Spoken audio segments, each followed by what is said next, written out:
thank you very much for this invitation. And what I would like to do today is maybe introduce how AlphaFold might impact structural biology, but generally biology, and what are the challenges, and how we might think about addressing some of those challenges. So I want to start from 1970s because I think the foresight that structural biology community had to create a database and put all their data freely available in this database is really key to all the developments that have happened. So PDB was established in 1971 with 7 structures. Today we have about 200,000. It's now a global mission to actually maintain this with the WWPDB consortium, which has partners all over the world. And I think we need to celebrate this as a starting point of trying to understand biology at molecular level, at residue level, understanding function. And the impact of that started very, very early on. So it's not that we had to wait for a long, long time to get to that impact. So the first, I think I just want to highlight is the seminal paper from Chotia and Lesk around 1986, where they realized with very few structures in the PDB that the structures are a lot more conserved than sequences. And that's the first, I think, insight into how the relationship between sequence and structure works. And then that led on to, obviously, homology modeling. But I want to highlight the first kind of homology model publication that I found, which was even before PDB was established. So this is from 1969 when this model was built by hand. And obviously the availability of PDB made it possible to develop many softwares in the 1990s to do homology modeling and get structures where the sequences are very close to something that is in the PDB. And then I think one of the other insights that's really critical for this whole story is in 1994 paper from Alfonso Valencia and others who were at EMBL at that time, that if we look at sequences, and the hypothesis was that as sequences evolve, there must be constraints on certain residues to co-evolve, and because they might be in contact in 3D structures. So obviously, if one of those residues changes, the other one has to change to compensate for the change in the first residue. And this, I think, insight was extremely important. Going from here, you see a lot of methods develop based on this insight. And obviously, AlphaFold and RosettaFold and everything else also uses this to seed, basically, the structure prediction process. So there are 2 elements that were critical in getting this recent advance on AlphaFold and RosettaFold. One, open data and the diversity of data that was deposited to PDB. And the second is the sequencing. So both these together have helped in getting AlphaFold and RosettaFold to where they are today. But I think it's also important to recognize that in isolation, many different teams are working and developing methods, but you need a framework where they all can come together and they can exchange knowledge. It's a competition, but it also becomes a collaboration because you discuss things and then you go away and you develop your methods. And so it's just the way this whole community works together through the CASP that John Molt established in 1994 is important to recognize as well. And there are many similar efforts and frameworks exist today, including Capri. So Shoshana is here today, who now spearheads Capri, and there are other such efforts as well. And this is where you see a community build and knowledge exchange happens, and obviously everybody benefits from such exchange. And then that's what led to 2020 CASP, where AlphaFold was basically above everybody else in terms of its prediction ability. And then 2021, as was mentioned, this paper came out. So the reason I wanted to put this here is for two reasons. One, I think, is obviously this is the first time AI had shown that it could solve a problem that has been around for a long time. And the second, I think, and even more important in my opinion, is the details that were made available when this paper was published. So I forget all this. I think the most important thing on this slide is that supplementary material. And this is what helped all the efforts in OpenFold and everything else, because every possible detail was made available, and that means now many more researchers can look into this and really try and understand what is important, why is it working, how it is working, etc. So let's go through some of these different aspects of AlphaFold, the whole pipeline. The first is inputs, and obviously the multiple sequence alignment is the most important input to this method. There isn't any tricky things here. It's all standard software used to just collect sequences and make a multiple sequence alignment.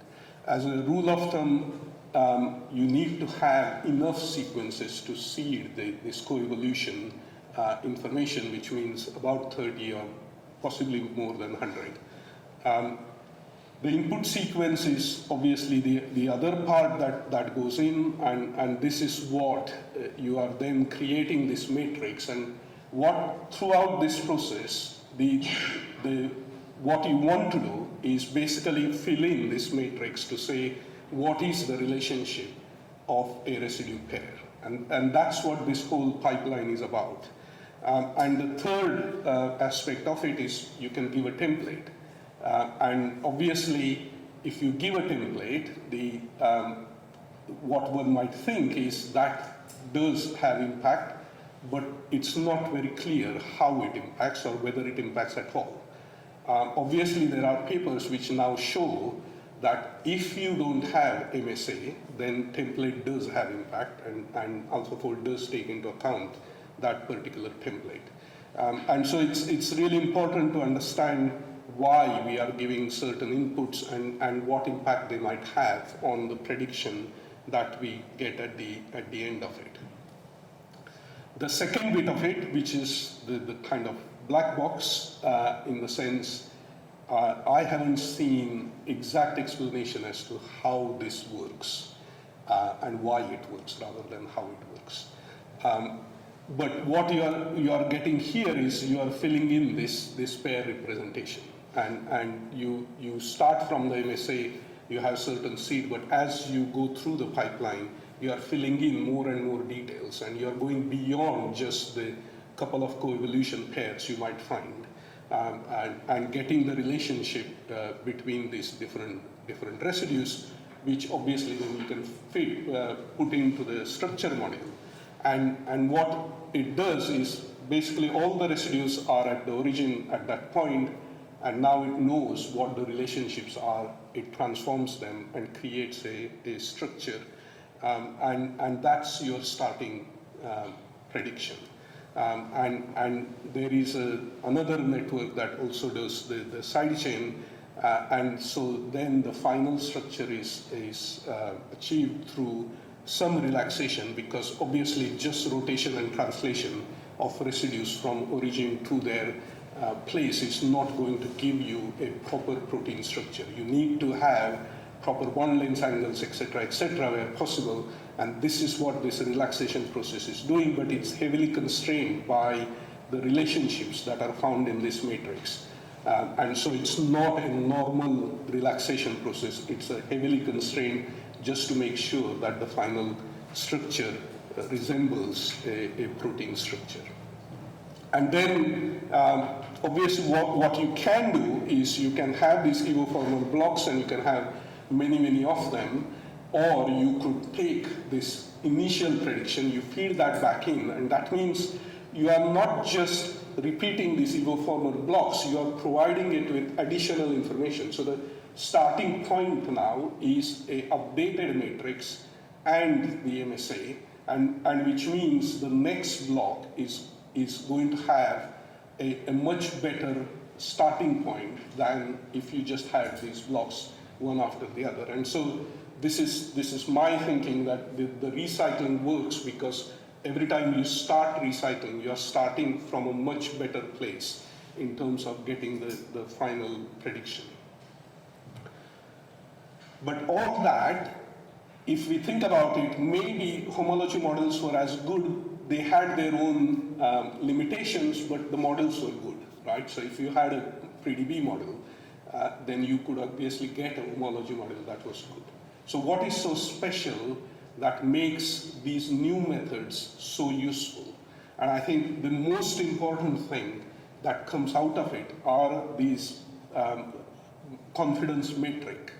And that's what makes these methods really, really useful, because we are not only getting the predicted model, we are getting what is the confidence of the particular network in those models. And so we'll go through some of this. And I think that's in my opinion, that is the revolution. So it's not just the prediction of model that is revolution. I think the revolution is you are predicting model, but also providing confidence of that particular network in those models, which means we start with a much better understanding of how to use these models as well. So let's go through the two metrics that it produces. One is the predicted local distance difference test. So LDDT has been around and has been used for assessing models even before AlphaFold. And what AlphaFold does is it predicts what would be the LDDT. And this is a local measure. So you are basically trying to understand, is the packing good? Is the local environment of the residue good? And that's what this is about. So how can you use it?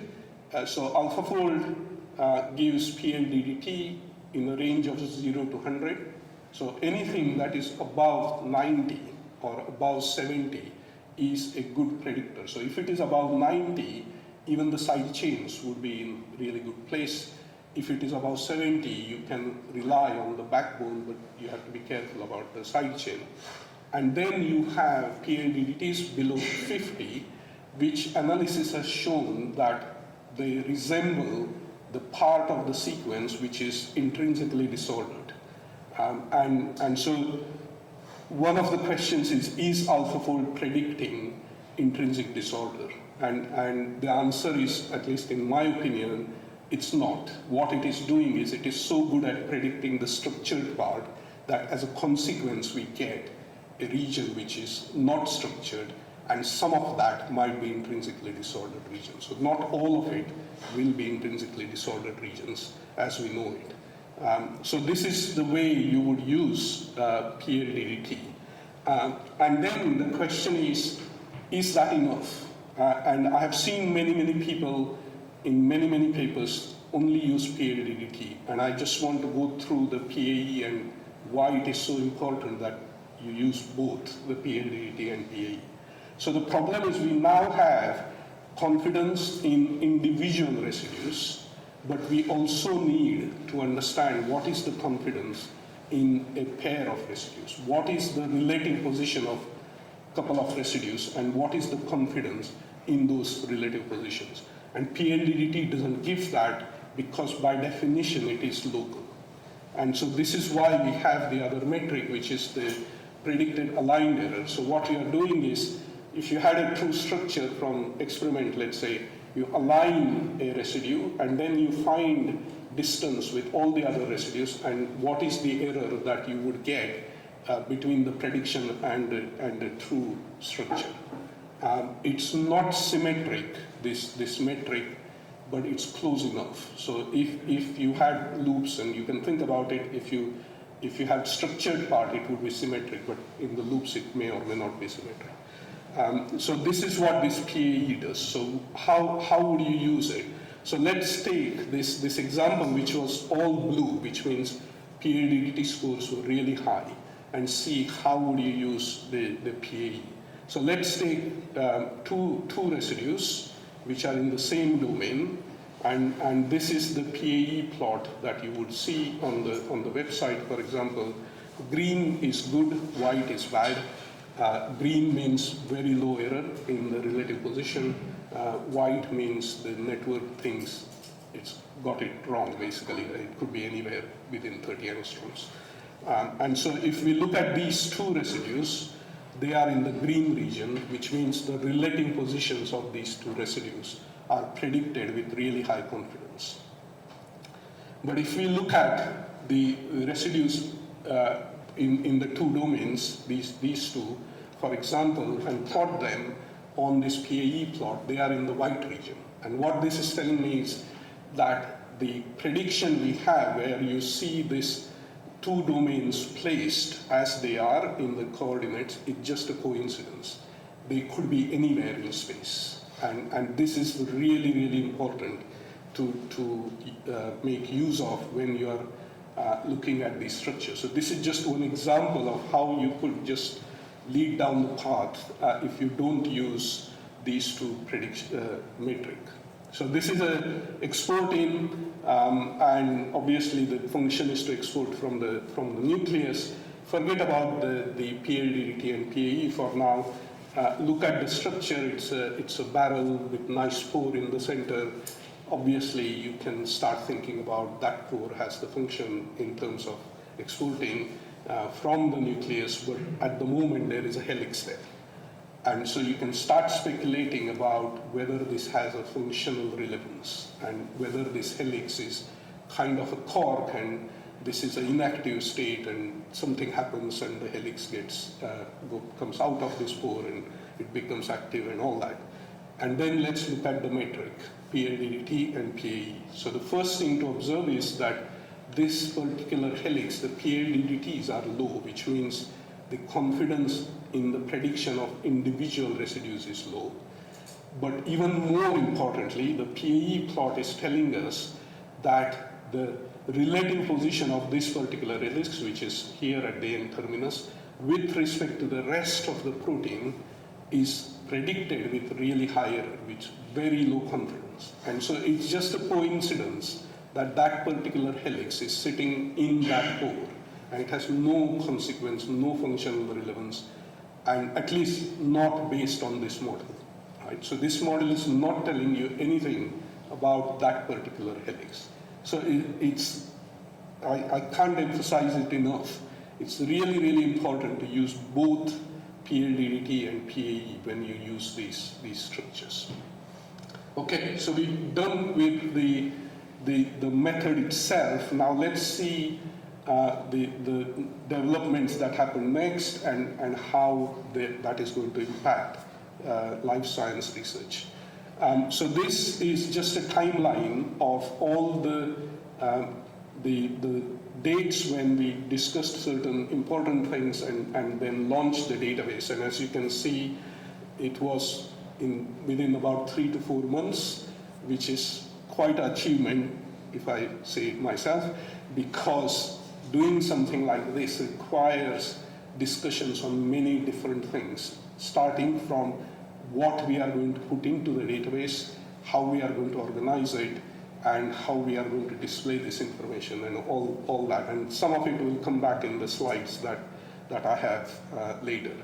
And then there were obviously more updates done. The focus was to basically increase the coverage of structured data in sequence space. And so we basically just added more and more structures. So there wasn't any development done on the website itself.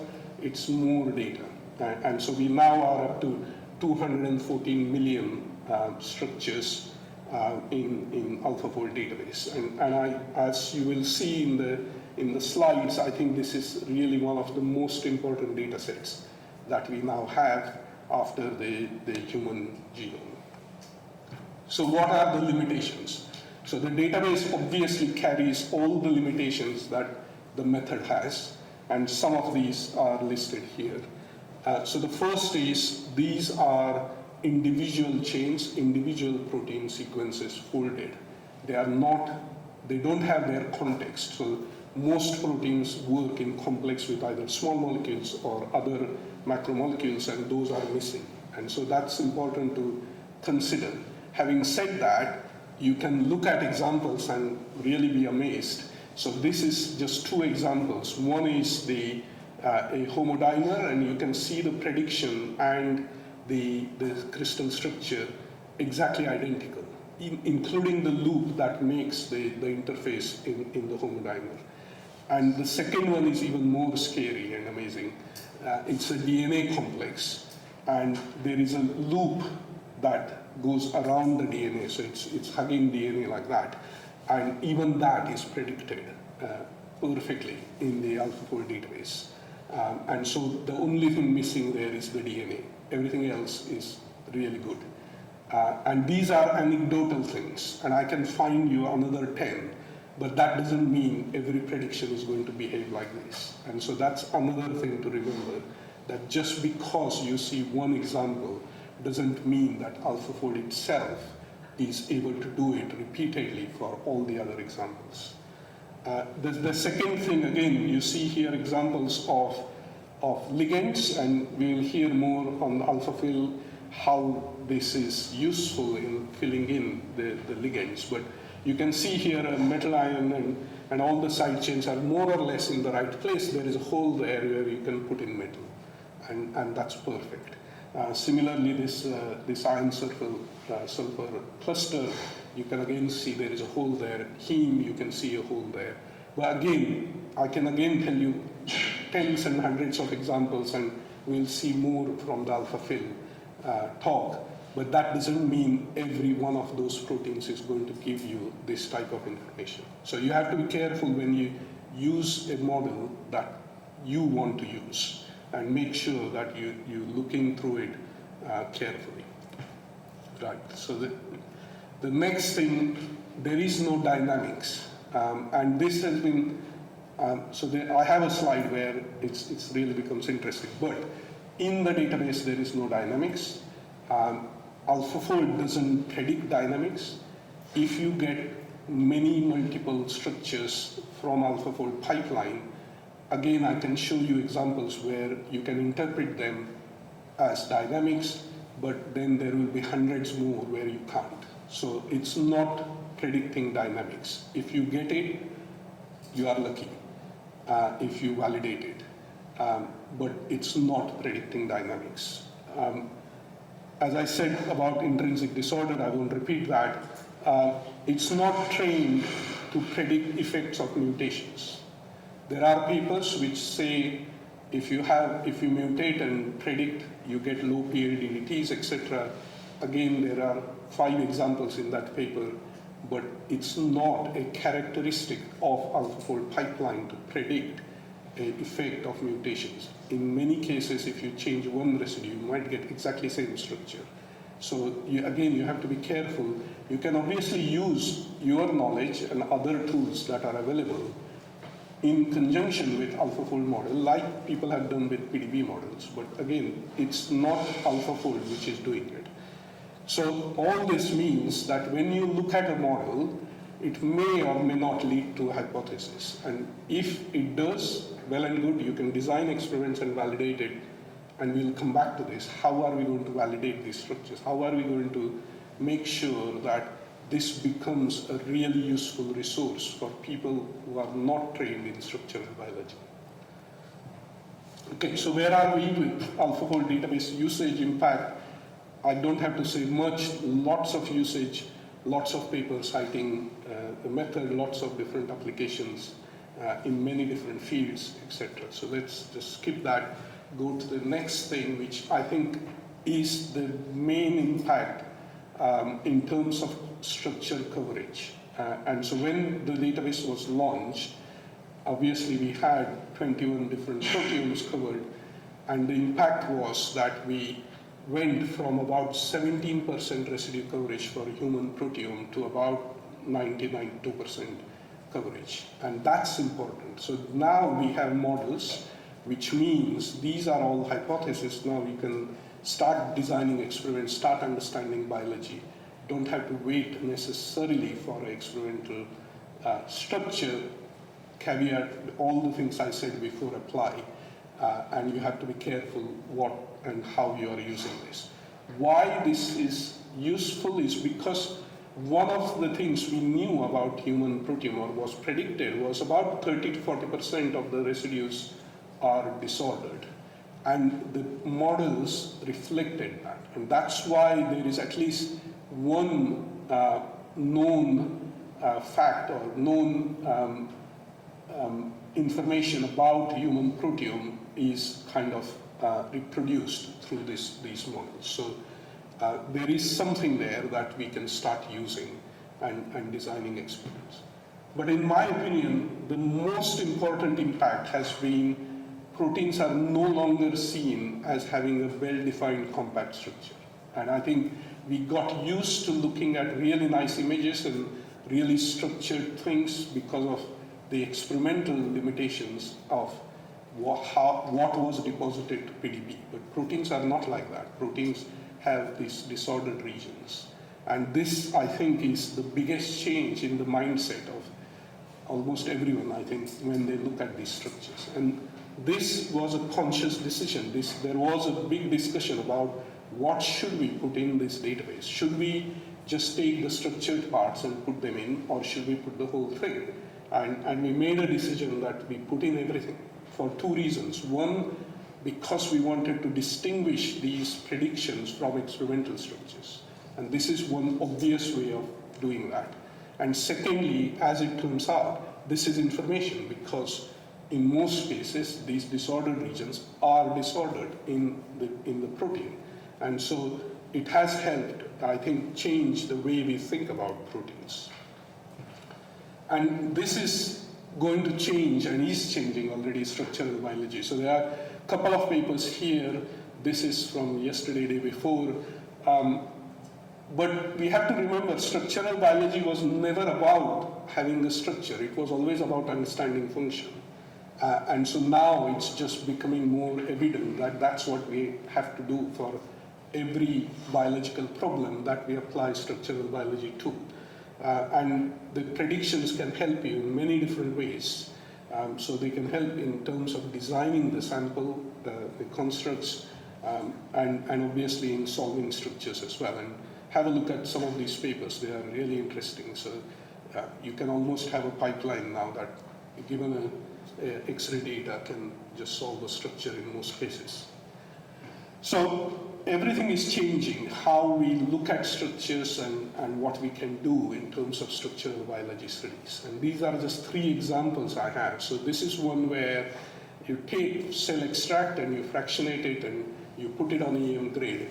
The idea being that all the complexes that are not transient would fractionate and give you nice structures on EM grade. And that can be then assisted through these predictions as well to fit in these EM maps that you get. Really nice paper you can see here. Nuclear pore, we've been trying to, so Jan Kozinski and others, Martin Beck, have been working on this for decades, and they had certain number of components put into this nuclear pore complex. And Jan basically started from scratch once AlphaFold came out, and within 3-4 months had doubled the number of components that he could fit into the EM map, and use actually the cross-linking to validate some of this as well. So really amazing work, and the speed at which we can now do these things is amazing as well. So we can start thinking about really in situ structural biology and what is called visual proteomics. In cell, looking at these molecules, different states of these molecules, fitting them at molecular atomic resolution, using some of these predictions, etc. So really exciting time for structural biology. We can start understanding processes rather than individual structures. And that means it is obviously going to have impact on biological research as a whole. And we can now have protein structure basically for any protein you want and you want to study, and that's going to have impact. So there are many, many opportunities.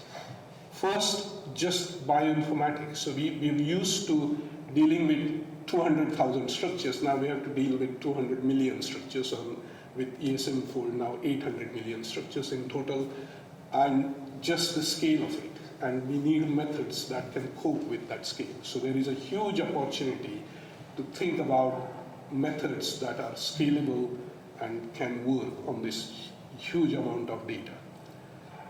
Extending structure prediction, obviously complexes, protein ligand complexes, nucleic acid complexes, and there is a lot of work being done on that already. Addressing limitations, and I won't say much, you will hear more from Ida. Understanding dynamics, and I have a slide, and it's really interesting how we are thinking about it. And finally, we basically need to get to identify function of proteins, and how do we do that? So this is just the way things might change. The proteomics might become really important technique to get information that is sufficient to understand certain aspects of biological function.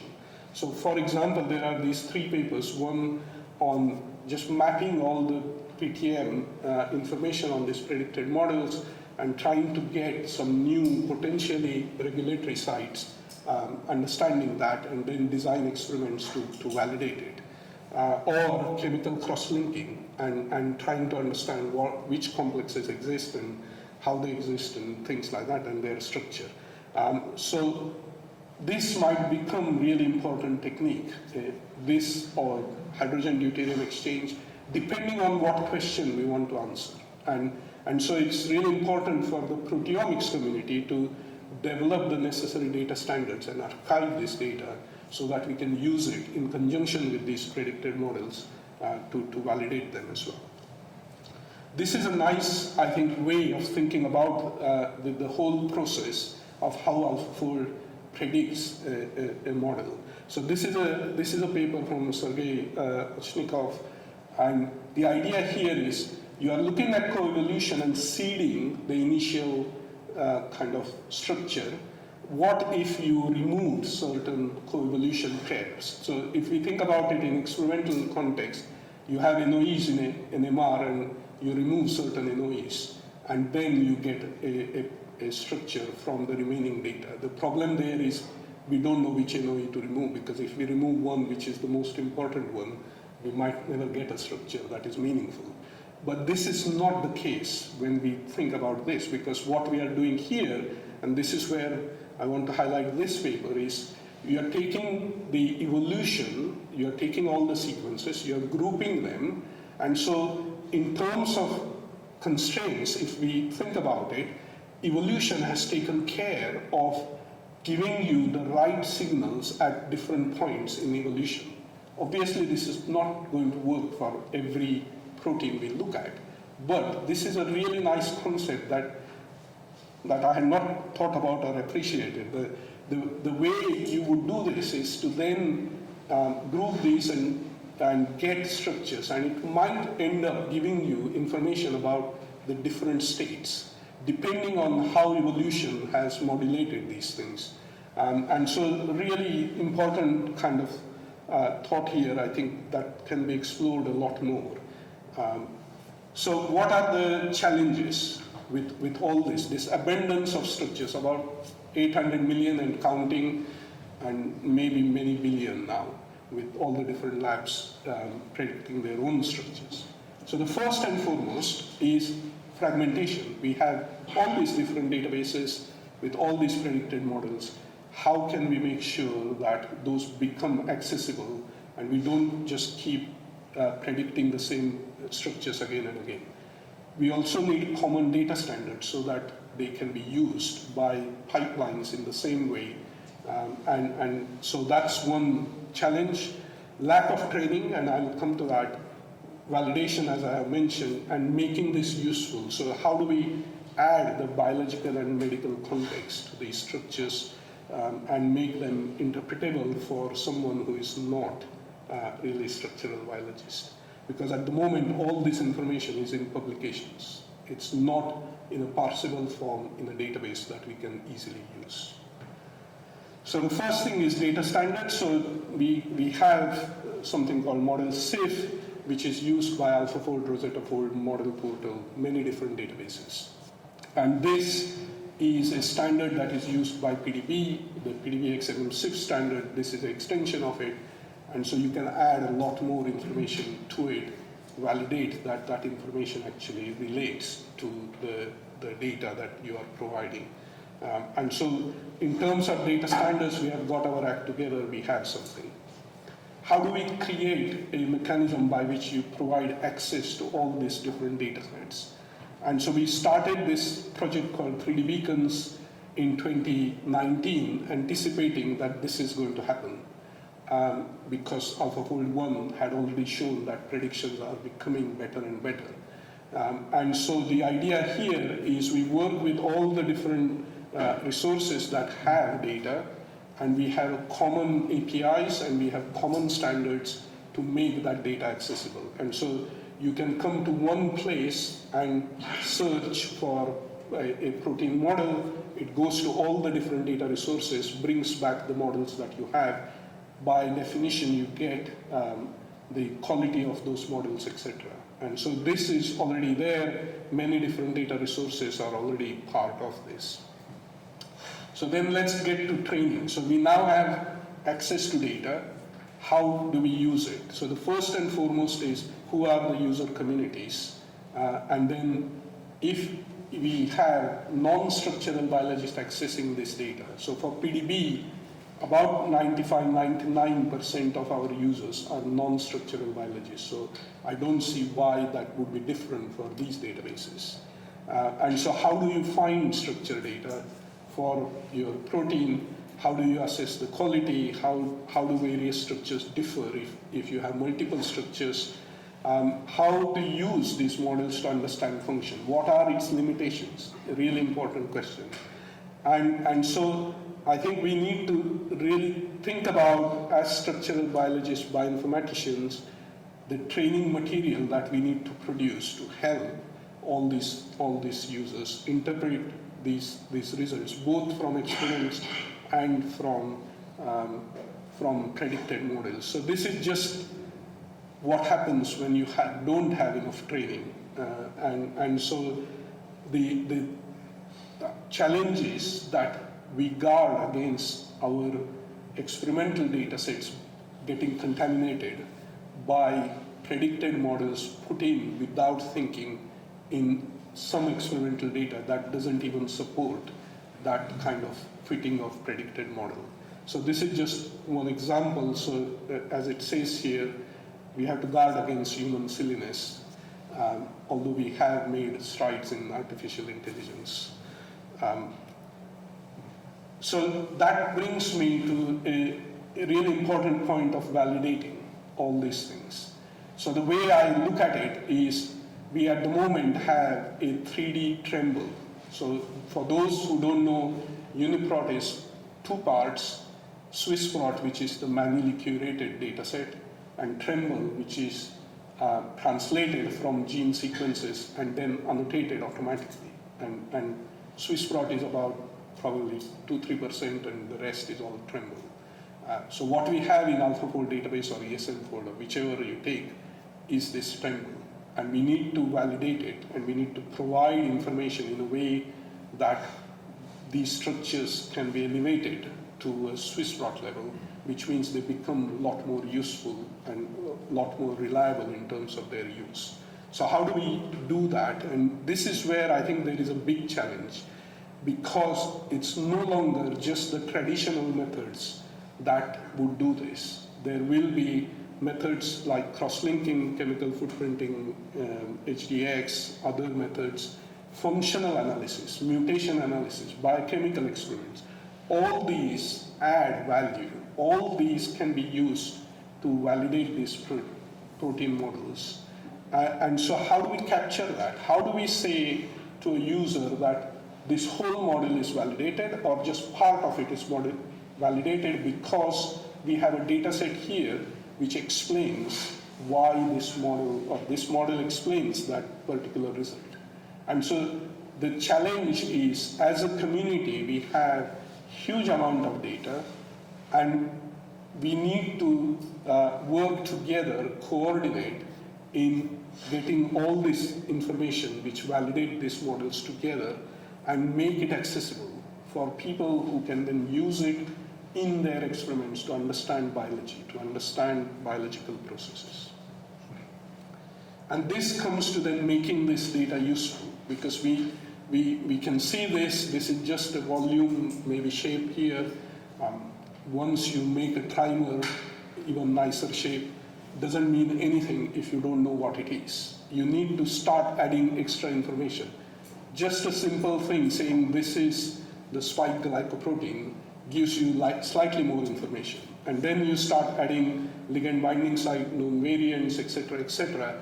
You are actually getting biology out of it, rather than just a three-dimensional shape and numbers in terms of atoms.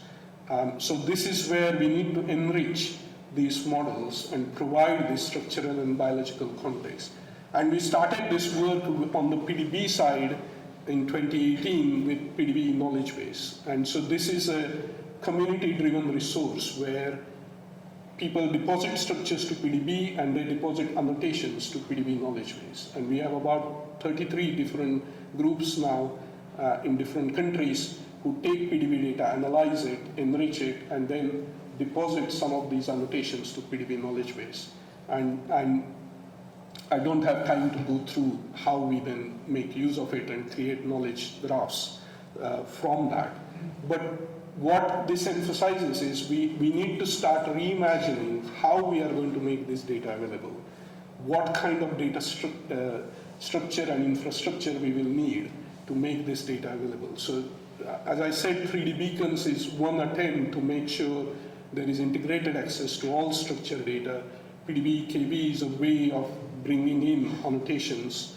And then we have a way of displaying this data. Rather than individual structures, we need to start aggregating it to derive more biological insights. And that's what we try and do in KB, and maybe something similar needs to happen, and new visualizations need to be created as well. And we need to develop training material and make sure that anyone who is using these structures actually understands how to use them. So I'll just go through some of the important points. I think open access, so any data you have, make sure it is available in a way that can be used, which means use data standards, put it in the right database. The abundance of structure obviously is going to change everything. We need to create training, and this is going to have impact for decades to come, I think. And we can enhance that by really thinking about how we structure this, how we make the infrastructure available, and also innovative tools available for both the specialist and non-specialist users. So this is the last slide. I think AI is really fundamental new toolkit, and this is going on for some time. We have lots of biological data in genomics and now in structures obviously as well. And it's not necessary that we understand every possible detail. As long as we have good models with AI that give us some results that can be validated, it's a useful toolkit. And we can really understand biology and accelerate our understanding by using AI. And this is just training again. We need to up our game. Biology is seen as non-mathematician's field, which is not true, was never true. And I think we just need to address that. And this is something we are going to see in many, many different fields. So not just in structural biology, in genomics and every other possible field where we have lots of data, we are going to see some of these models come up. And so with that, I just want to acknowledge the team at PDBE, the team at DeepMind and the funding as well. And I'll stop there. Thank you.